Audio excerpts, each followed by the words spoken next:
As famílias brasileiras estão ficando mais endividadas. O levantamento da Confederação Nacional do Comércio mostrou que 77,7% das famílias brasileiras terminaram o mês de abril com alguma dívida. É o maior percentual desde o início da série histórica da pesquisa, iniciada em 2010. Na comparação com abril de 2021, quando a parcela de endividados correspondia a 67,5% do total, o salto foi de 10,2 pontos percentuais. A inadimplência também atingiu nova máxima histórica. A proporção de famílias com dívidas ou contas em atraso passou de 27,8% em março para 28,6% em abril, segundo os dados da Pesquisa Nacional de Endividamento e Inadimplência do Consumidor, realizada pela CNC. O cartão de crédito se manteve como tipo de dívida mais comum entre os consumidores, alcançando 88,8% de famílias. Na avaliação por faixa de renda, o percentual de endividados entre as famílias mais ricas, com rendimentos acima de 10 salários mínimos mensais, subiu para 74,5%, maior patamar da série histórica, com alta de 0,8 ponto percentual em relação a março e expansão de 11,4 pontos percentuais em relação a abril de 2021. No grupo de pessoas com renda mais baixa, de até 10 salários mínimos mensais, a fatia de endividados chegou ao nível recorde de 78,6%, representando uma alta de 0,1 ponto percentual em relação a março e nada menos que 10 pontos percentuais em relação a abril de 2021.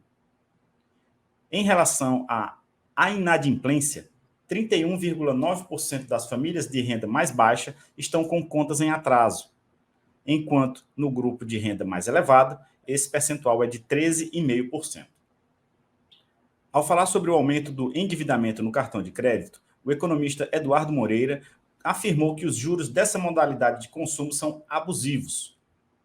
Quase 90%, em quase 90% dos endividados, uma das dívidas principais é do cartão de crédito.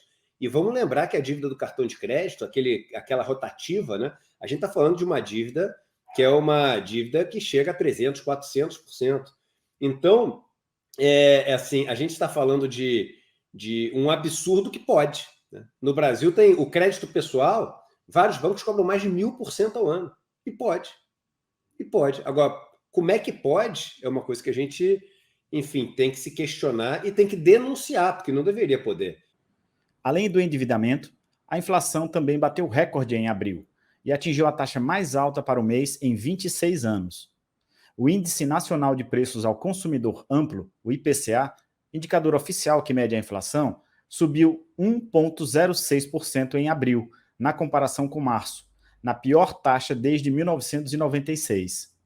Com isso, a inflação acumulada em 12 meses já chega a 12,13%, contra 11,30% registrado em março, e também bem mais do que os 5% do teto da meta de inflação para 2022, definida pelo governo federal. Segundo o IBGE, os maiores impactos registrados na inflação foram exercidos pelo grupo de alimentação e bebidas, que subiu 2,06%, e dos transportes, que subiu 1,91%. Esses dois grupos juntos contribuíram com cerca de 80% para a alta da inflação de abril, segundo o IBGE. A economista Juliane Furno explica a relação do governo com a alta nos preços. Veja, a inflação ela tem uma infinidade de causas. E, historicamente, no Brasil, não é um fenômeno estritamente monetário.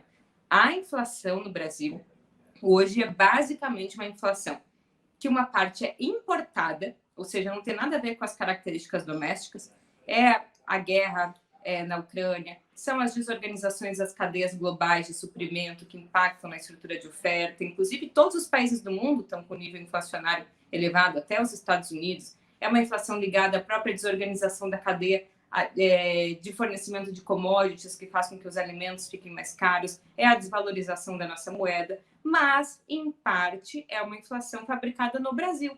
E esta parte do Brasil nada tem a ver com o aumento da demanda, mas com dois componentes que são justamente preços administrados. Ou seja, o que explica a inflação brasileira do seu componente interno, não aquilo que a gente não tem controle, que é os fluxos internacionais de capital, a desorganização das cadeias globais, né, posto que a gente é uma economia muito importadora. O que a gente tem controle interno, que é o que pressiona a nossa inflação, são os dois preços administrados, energia e combustíveis. Ou seja, está na responsabilidade do governo fazer políticas que amorteçam o impacto desses dois preços, que não são só preços que têm consequências ali em quem abastece o carro, mas em toda a atividade econômica. O impacto dos preços administrados pelo governo, como os combustíveis, produz efeitos na inflação dos alimentos. Para a jornalista Albiege Fernandes, esta percepção é vista com clareza nas compras de supermercado. Para mim, a inflação fica mais visível quando eu vou ao supermercado. Hortifruti, por exemplo, é inacreditável que hoje a gente está comprando 2, 3, 4 cenouras no máximo, 1 quilo de tomate, 4 cebolas.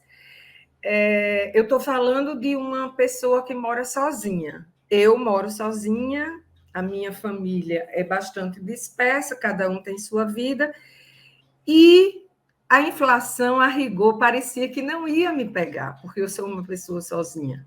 Mas pega, ataca, vai no teu calcanhar e você não pode mais comprar o que você queria. E eu estou tratando de hortifruti, eu nem estou falando de carne. Por exemplo, carne vermelha bovina, deixei de comprar nos últimos 6 meses.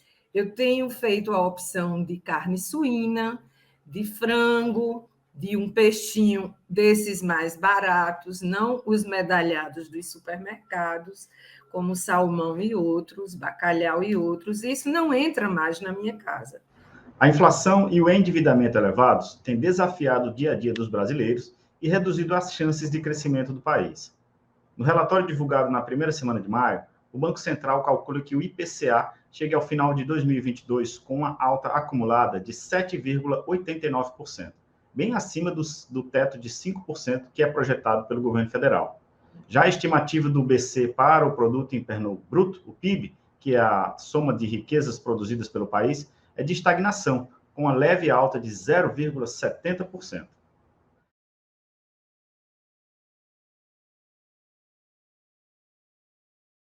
Esta é mais uma produção do Estúdio Paulista.